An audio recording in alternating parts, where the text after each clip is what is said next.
The morning sun rose over the historic coastal city of Charleston, South Carolina, casting a brilliant, golden glow across the manicured gardens of the grand waterfront estate. Inside the massive, pristine ballroom, the air was filled with the delicate scent of hundreds of white roses and the soft, ambient melodies of a live string quartet playing in the corner. Every detail of the space had been meticulously arranged to project an aura of absolute luxury and high society perfection. From the towering crystal chandeliers reflecting the morning light to the tables draped in expensive silk linens, wealthy guests, dressed in tailored suits and exquisite designer gowns, drifted through the room, their laughter light and their smiles perfectly rehearsed for the photographers moving discreetly through the crowd. The towering arched windows stretched from the polished hardwood floor to the high ceiling, allowing only the most flattering natural light to illuminate this gathering of the city's most influential figures. It was an environment where appearance was treated as the ultimate currency, and where every individual sought to outshine the next in a silent competition of status and prestige. Amidst this sea of opulence stood Hannah Davis, a 52-year-old woman whose entire life had been defined by her relentless pursuit of social standing and unblemished elegance. Her sharp, sophisticated features were framed by perfectly styled blonde hair, swept up into an intricate, flawless updo, and her deep blue silk gown whispered against the floor as she moved with practiced grace.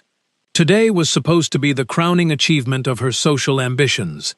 The afternoon she would officially announce her engagement to a prominent and wealthy real estate developer from the region. For decades, Hannah had carefully constructed a shield of wealth and perfection, believing that true human worth was measured solely by the labels on one's clothes and the influence of one's social circle.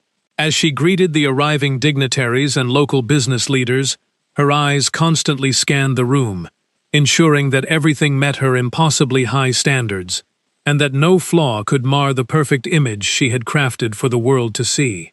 In a quiet corner of the same grand ballroom, far away from the bustling center of attention, stood a young woman who offered a stark contrast to the surrounding vanity. Lily Davis, a 26-year-old employee at one of the city's largest corporate enterprises, stood quietly near a pillar, her delicate features radiating a calm and gentle composure. She wore a simple, unadorned beige dress that she had chosen for its modesty, her dark brown hair tied back into a neat, uncomplicated bun, without a single piece of expensive jewelry or dramatic makeup to draw attention. Lily had worked diligently at the corporation for a little over 1 year, earning a reputation among her immediate peers for her silent efficiency, her kindness, and her absolute refusal to participate in corporate politics or gossip. She rarely spoke about her personal life or her background to her colleagues, preferring to let her dedicated work speak for itself, while she navigated the high-pressure environment of the city with quiet dignity. The only reason Lily had agreed to attend this lavish event was because of the older woman standing beside her, holding her hand with a mixture of awe and gentle trepidation. This was Clara, Lily's 74-year-old mother, a petite woman with silver hair neatly pinned back and a face beautifully lined with the deep tracks of a long, hard-working life. Clara was dressed in a simple floral cotton dress that had seen many years of careful washing, covered by a plain brown wool coat that looked entirely out of place among the silks and satins of Charleston's elite. Her hands, rough and heavily calloused from decades of endless labor, trembled slightly as she looked around the magnificent room, feeling the overwhelming weight of a world she had never known. Clara had initially refused her daughter's invitation, insisting that an old woman from the working-class valleys had no business in such a palace. But Lily had insisted, wanting her mother to finally experience a moment of beauty and inclusion. For decades, Clara had worked without a single day of rest as a humble neighborhood seamstress, mending clothes and sewing garments for meager wages to ensure her family survived. She had sacrificed her own youth, her health, and every comfort imaginable to provide Lily with an education and a chance at a better life, never once complaining about the heavy burdens she carried. Lily cherished her mother above all else, viewing those calloused hands not as a sign of poverty, but as a sacred testament to unconditional love and profound inner strength. As they stood together in the grand ballroom, Lily kept a protective arm around her mother's shoulders, whispering gentle words of encouragement to soothe her nerves and assure her that she belonged there just as much as anyone else. Clara offered her daughter a small, tranquil smile, her clear eyes reflecting a deep and abiding goodness that no amount of material wealth could ever hope to replicate. As the morning progressed, the ballroom grew increasingly crowded with affluent guests who sipped expensive champagne and discussed their latest business ventures and luxury acquisitions. Many of the attendees glanced briefly at Clara, their eyes lingering on her faded brown coat and simple cotton dress, before quickly looking away with expressions of subtle disdain or polite indifference. They treated the elderly woman as if she were completely invisible, an uncomfortable blemish on the perfect tapestry of their high society gathering that was best ignored. Clara felt the weight of their silent judgment, her shoulders tightening slightly as she instinctively tried to make herself smaller against the grand pillar, wishing she had stayed in her quiet home. Yet, she maintained her gentle demeanor, refusing to let the cold atmosphere sour the joy she felt in seeing her daughter stand proudly in such a magnificent place. The fragile peace of their quiet corner was abruptly shattered when Hannah Davis marched across the ballroom, her sharp eyes locking onto Clara's rustic attire with immediate disapproval. Hannah had been walking with a group of influential socialites, boasting about the exclusivity of her engagement party, when the sight of the elderly woman in the simple floral dress offended her sense of perfection. She stopped a few feet away, her gaze sweeping up and down Clara's appearance with a cold, analytical scrutiny that radiated pure arrogance. A strange, mocking smile formed on Hannah's face as she turned to her companions, initially speaking in a low, conspiratorial whisper that quickly grew louder, ensuring her words would carry across the immediate area. She could not tolerate the presence of someone who looked so ordinary at an event she had spent months planning to showcase absolute luxury. With a sharp, dismissive wave of her hand, Hannah spoke the words that would instantly alter the entire atmosphere of the morning, her voice cutting through the soft music of the string quartet. She remarked loudly about the cheap quality of Clara's clothes, wondering aloud how someone could show such a complete lack of respect for an elegant event by dressing in rags. A few of the nearby guests let out cruel, hushed chuckles, while others quickly turned away, pretending not to hear the blatant humiliation unfolding before them, but doing nothing to stop it. Clara immediately lowered her eyes to the polished floor, her cheeks flushing with a deep, painful warmth as she tightened her grip on her daughter's hand, her heart aching not for herself, but for the embarrassment she believed she was causing. Lily stood completely frozen, her heart racing with a mixture of profound shock and rising sorrow, unable to comprehend how anyone could harbor such cruelty toward a gentle stranger. The silence that followed Hannah's cruel statement seemed to stretch on for an eternity, hanging heavily over the glittering crowd like a suffocating blanket. Lily looked at her mother's bowed head, seeing the way Clara's small frame seemed to shrink under the weight of the public mockery, and a wave of fierce protectiveness washed over her. She did not feel shame for her mother's appearance. Rather, she felt a profound, burning sorrow for the spiritual poverty of the wealthy people surrounding them, who valued fabric over human dignity. Lily gently squeezed Clara's trembling hand, her voice steady and filled with a quiet, unshakable pride as she leaned down to comfort the woman who had given her everything. She realized that the luxury of this ballroom was nothing more than a hollow theater, a fragile illusion built on vanity and maintained by the cruel exclusion of anyone deemed unworthy of its artificial standards. Sensing her mother's deep discomfort, Lily leaned in close and whispered softly into Clara's ear, suggesting that they leave the grand estate immediately and return to the peace of their own home. She assured her mother that they did not need the validation of this heartless crowd, and that their bond was far more valuable than any social gathering or corporate event. But Clara, despite the tears pricking at the corners of her eyes, looked up at her daughter with an expression of pure, selfless love, and shook her head. In a barely audible whisper, the elderly woman told Lily not to ruin her own day or her professional relationships because of an old woman's hurt feelings, pleading with her to stay and remain strong. Even in the face of intense personal humiliation, Clara's primary concern was entirely for her daughter's future, demonstrating a depth of love that none of the wealthy guests could begin to understand. It was at that exact, agonizing moment that the rhythmic sound of footsteps across the polished hardwood floor suddenly came to an absolute halt. A tall, distinguished gentleman, who had been walking through the center of the hall, paused mid-stride, his sharp attention entirely captured by the cruel display near the pillar. This man was Michael Adams, the 48-year-old founder and chief executive officer of the massive corporate conglomerate where Lily had been working for the past year. Michael was a figure of immense influence and wealth, yet he carried himself with a serious, observant demeanor that set him apart from the boastful socialites of the city. He was dressed in an immaculate, finely tailored white suit that accentuated his commanding presence, and his dark eyes flashed with a sudden, intense seriousness as he witnessed the interaction between Hannah and the elderly woman.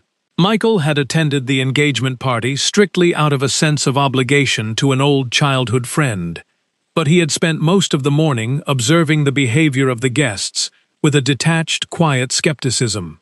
He had watched people flatter each other for their wealth and ignore the serving staff, but the open cruelty displayed by Hannah was something he could not ignore.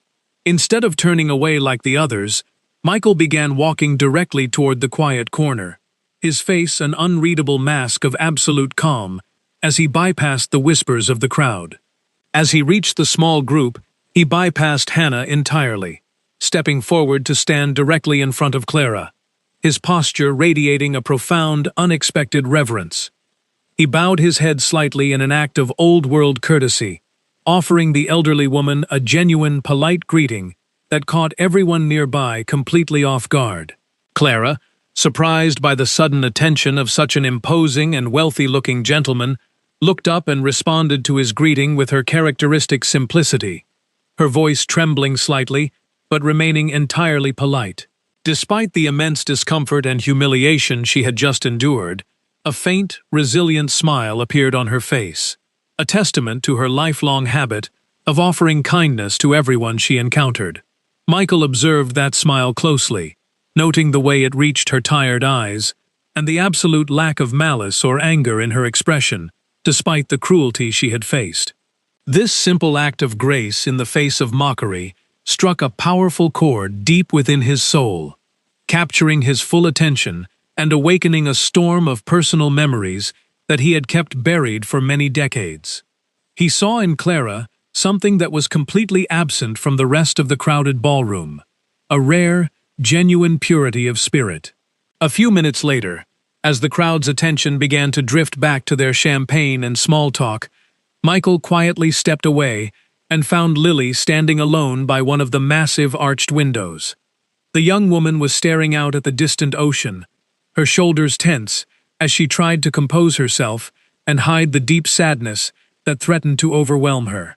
Michael approached her discreetly, his voice low and respectful, as he inquired if she and her mother were truly doing well after what had transpired. Lily turned to face her employer, her eyes shimmering with unshed tears that betrayed her calm exterior, though she tried to offer a polite, professional nod. She looked at Michael, recognizing him as the powerful head of the company, but she chose to speak from her heart rather than out of corporate fear, determined to defend the honor of the woman who raised her. With a gentle but unyielding firmness, Lily looked into Michael's eyes and explained that while her mother had never possessed material wealth or luxury, she had never once allowed her children to grow up without a deep, abiding respect for themselves and others. She stated that her mother's worth could never be measured by the price of her clothes, because her true wealth lay in her honesty, her kindness, and her decades of quiet sacrifice. Michael remained completely silent as he listened to Lily's words, the young woman's sentence striking him with the force of a physical blow as it echoed through the chambers of his mind. That single, profound statement about a mother's love and dignity unlocked a floodgate of ancient memories from his own youth, transporting him back to a time long before he became the wealthiest man in the city. Many years before Michael Adams built his vast corporate empire and became a legendary figure in the business world, he had been a young boy growing up in a starkly different environment. His own mother had been a tireless, impoverished seamstress, who spent her days and nights huddled over a squeaking sewing machine, working by the dim light of a single bulb to earn enough pennies for their next meal. Michael vividly remembered the ache in his mother's back, the permanent stains of ink and grease on her fingers, and the worn, faded dresses she wore year after year without a single complaint. He remembered the painful day when he was a teenager, and his mother had been treated with the exact same cold disdain at a school function, judged entirely by her threadbare coat, rather than the magnificent depth of her character. That memory had fueled his ambition for decades, but it had also left a permanent scar, making him fiercely protective of the quiet, hard-working souls who kept the world moving without ever receiving praise. Standing by the window in the luxurious Charleston ballroom, Michael looked back toward Clara, seeing the exact same quiet dignity in her posture that his own mother had possessed until her final breath. He realized with absolute clarity that the universe had brought him to this event not to celebrate a hollow engagement, but to stand up for the timeless values that true success was built upon. In that very instant, a powerful and unyielding decision crystallized within his mind, a determination to use his immense influence to shatter the arrogant illusions of the wealthy crowd. Without saying another word to Lily, Michael turned and walked purposefully back toward the center of the grand hall, his stride filled with a commanding authority that naturally caused the surrounding conversations to falter. He stepped up onto the small raised dais where the musicians had been playing, reached out, and firmly took the microphone from its stand. He politely requested a single minute of everyone's time, his deep, resonant voice echoing through the state-of-the-art sound system and instantly capturing the attention of every single person in the ballroom. The sudden announcement caused a wave of curiosity to ripple through the guests, and Hannah Davis immediately turned toward the stage, a wide, triumphant smile spreading across her face. She falsely assumed that Michael, as the most prominent businessman in attendance, was stepping forward to deliver a grand public compliment regarding the elegance of her engagement party or her family's social standing. The rest of the guests quickly gathered closer to the stage, holding their crystal glasses and waiting expectantly for the wealthy tycoon to deliver what they imagined would be a standard speech of high society praise and mutual admiration. But as Michael looked out over the sea of expensive silk dresses and tailored tuxedos, his expression remained entirely serious, his dark eyes sweeping over the crowd with a piercing, analytical gaze that made several people shift uncomfortably. He began his speech not with congratulations, but with a profound, unexpected question, asking the audience what truly made an individual important or worthy of honor in this life. The entire ballroom fell into a sudden, absolute quiet, the guests looking at one another in confusion as the typical atmosphere of celebratory vanity vanished, replaced by an intense, uncertain tension. A few of the more arrogant socialites near the front spoke up in hushed, confident tones, suggesting that wealth, lineage, and a polished public appearance were the obvious markers of a person's true significance in the world. Michael offered them a cold, fleeting smile, shaking his head slowly as he prepared to deliver a truth that would completely upend the social hierarchy of the room. He raised his hand and pointed across the silent, crowded ballroom, his finger directing the attention of every single guest away from the stage and straight toward the quiet corner near the pillar. He asked the audience what they would think if he told them that on this very morning, the most genuinely respectable and honorable person in the entire room was precisely the woman whom almost everyone had chosen to ignore or mock. A collective gasp of surprise rippled through the crowd as hundreds of heads turned simultaneously to look at Clara, who was still standing quietly in her faded brown coat and simple floral dress. Lily looked at her employer in complete bewilderment, her heart pounding as she tried to understand why the powerful corporate leader was drawing the entire room's attention to her humble mother. Michael did not leave them in suspense for long. He stepped down from the raised platform, carrying the microphone with him as he began walking slowly and deliberately through the parting crowd, straight toward Clara. The wealthy guests stepped aside with hurried movements, clearing a wide path for him as if they were witnessing a profound shift in the tide of the entire event. As he approached the elderly woman, his demeanor was entirely devoid of the cold corporate authority he was famous for, replaced instead by a deep, visible humility that stunned his employees.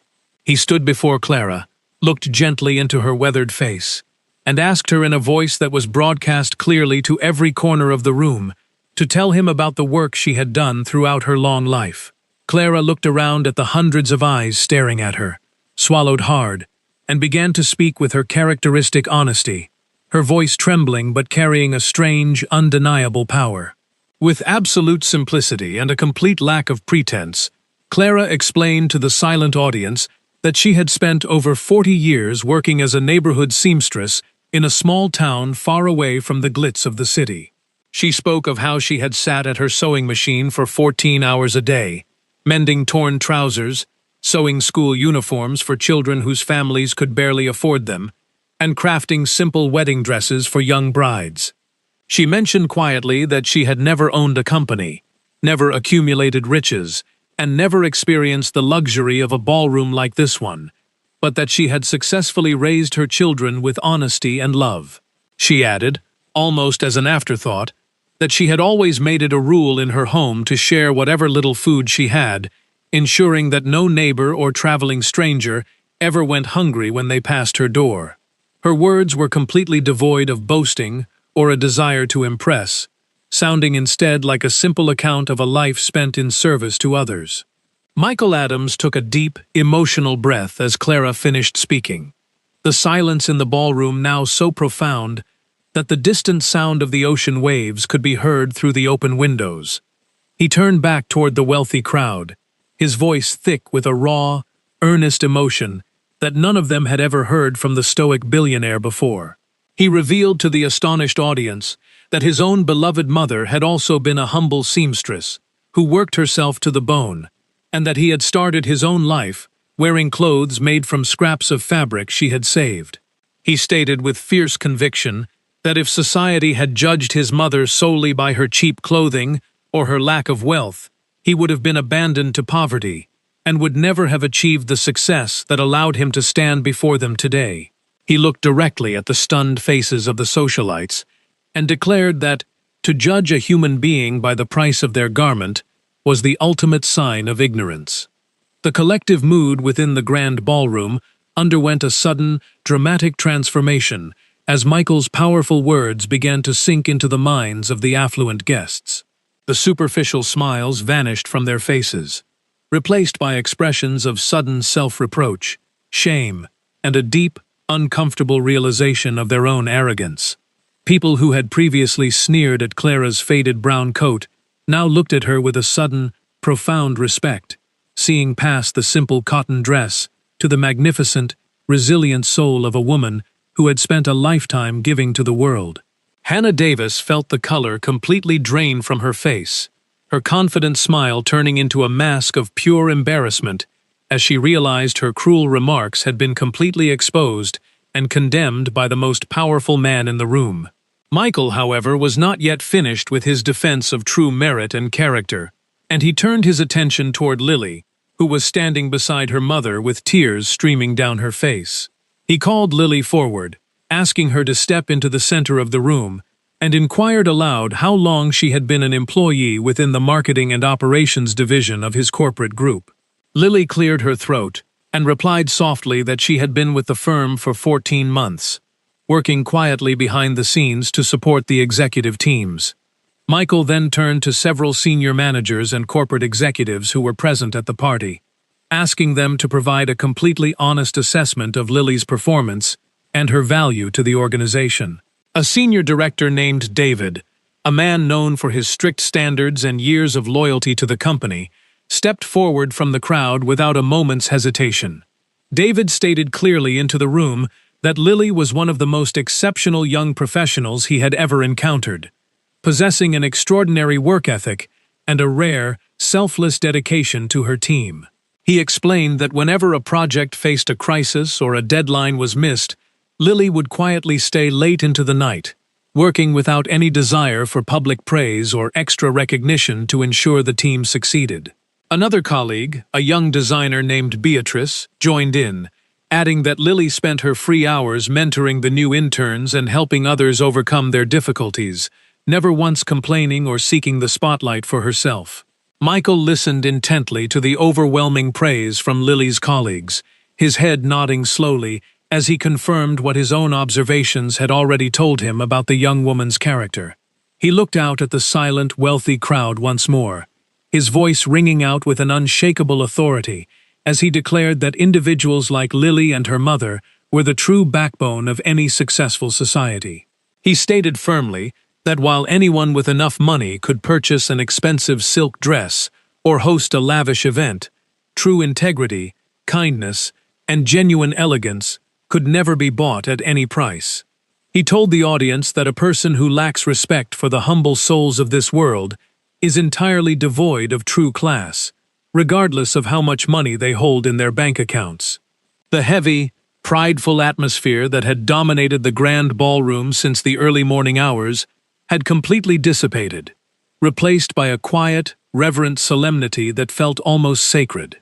No one dared to laugh, no one whispered gossip, and the superficial displays of wealth that had seemed so important an hour ago now felt completely meaningless and hollow. Clara, feeling overwhelmed by the massive shift in attention, tried to quietly steer the conversation away from herself, whispering to Michael that she was just an ordinary old woman who didn't need any special praise. But Michael merely smiled with profound warmth, gently declining to let her disappear into the background again, and instead did something that shocked the entire high society crowd of Charleston. With absolute grace, the billionaire chief executive officer reached over to a nearby table, pulled out a heavy cushioned chair, and placed it directly next to Clara with his own hands. He sat down beside the elderly seamstress, completely turning his back on the influential business leaders and politicians who were desperately waiting to speak with him, and dedicated his full attention to her. For nearly 30 minutes, Michael sat in deep, earnest conversation with Clara, asking her about the specific details of her life, the challenges she faced during the lean years, and the wisdom she had gathered along the way.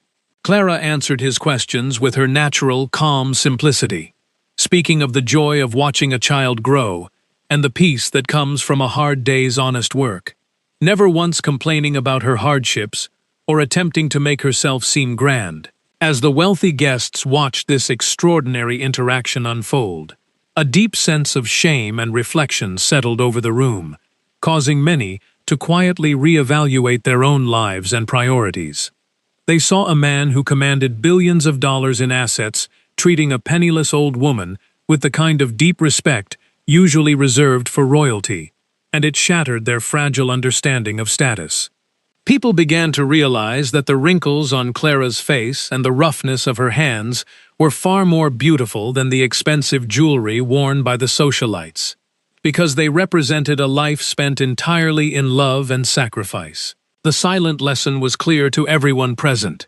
True greatness is found not in how many people serve you, but in how beautifully you have served others.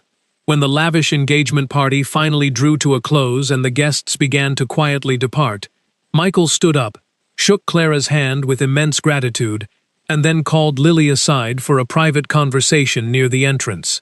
He looked at the young woman, whose eyes were still filled with a mixture of awe and residual emotion, and told her that he wanted to officially offer her a significant promotion within the company's corporate leadership team.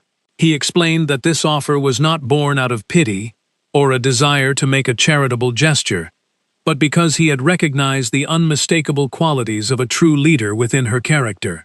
He stated that a person who possesses the integrity to remain humble in a corporate environment, and who fiercely honors her roots, is exactly the kind of leader his company needed to guide its future.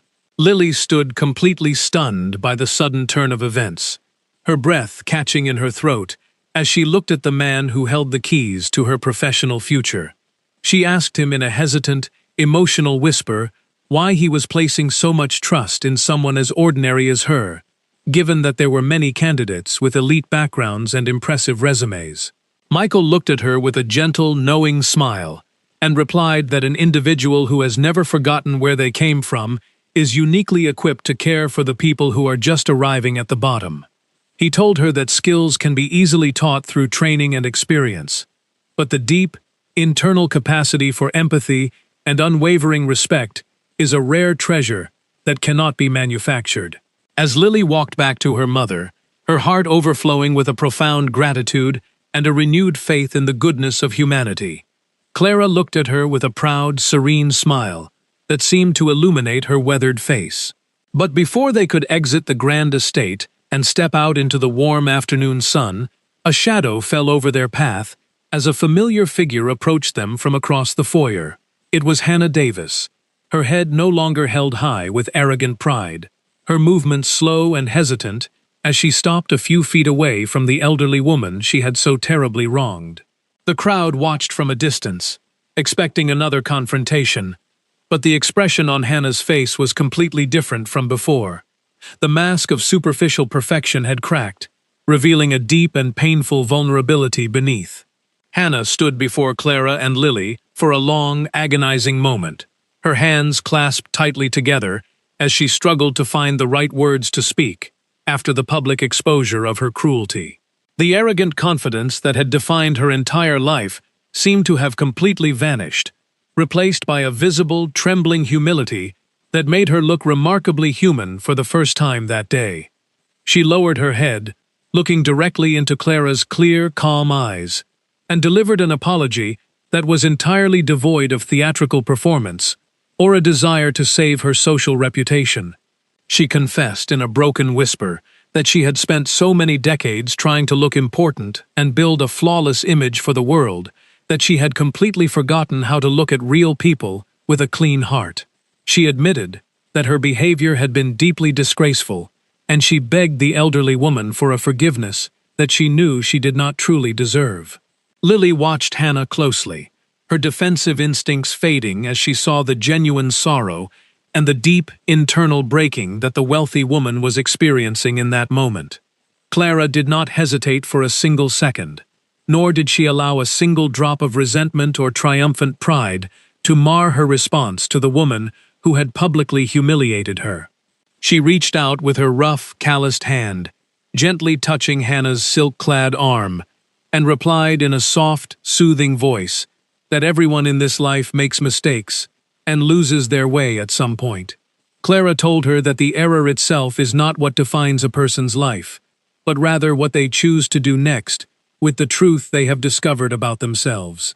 Her immediate, unconditional forgiveness was a final, stunning display of grace that left Hannah entirely speechless, tears finally spilling over her cheeks as she realized the immense spiritual wealth of the woman she had called poor. Several months flew by following that unforgettable morning in the grand Charleston ballroom, and the profound ripples of that single event continued to transform the lives of everyone involved in unexpected ways. Lily officially stepped into her new corporate leadership role within the conglomerate, her promotion greeted with genuine joy and respect by her colleagues, David and Beatrice, who had long admired her silent dedication.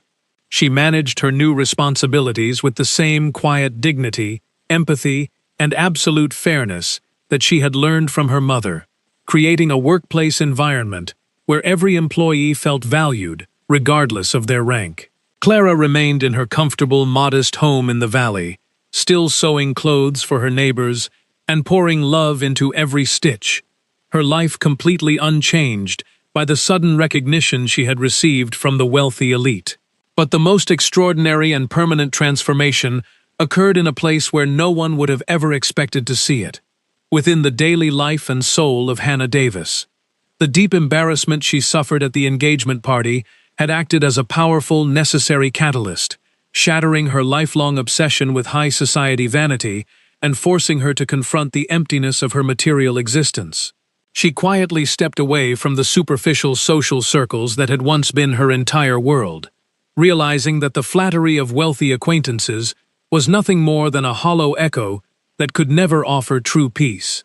She began to look at her community with new eyes, desperately seeking a way to rebuild her character from the ground up and make amends for the decades she had spent living in selfish arrogance.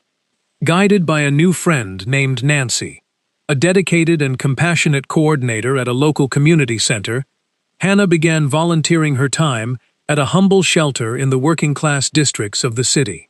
She traded her expensive silk gowns for plain denim and sneakers, spending her mornings chopping vegetables in a hot kitchen and serving warm meals to families who had fallen on incredibly hard times. She did not bring a photographer, she never posted about her charity work on social media, and she completely refused to use her wealth to buy a position of authority within the shelter. Instead, she chose to work in absolute silence, learning the names of the people she served, listening to their stories of struggle, and slowly relearning the foundational human values she had discarded so long ago. Through this grueling, beautiful work, Hannah discovered a profound, lasting joy that her millions of dollars and perfect social standing had never been able to provide.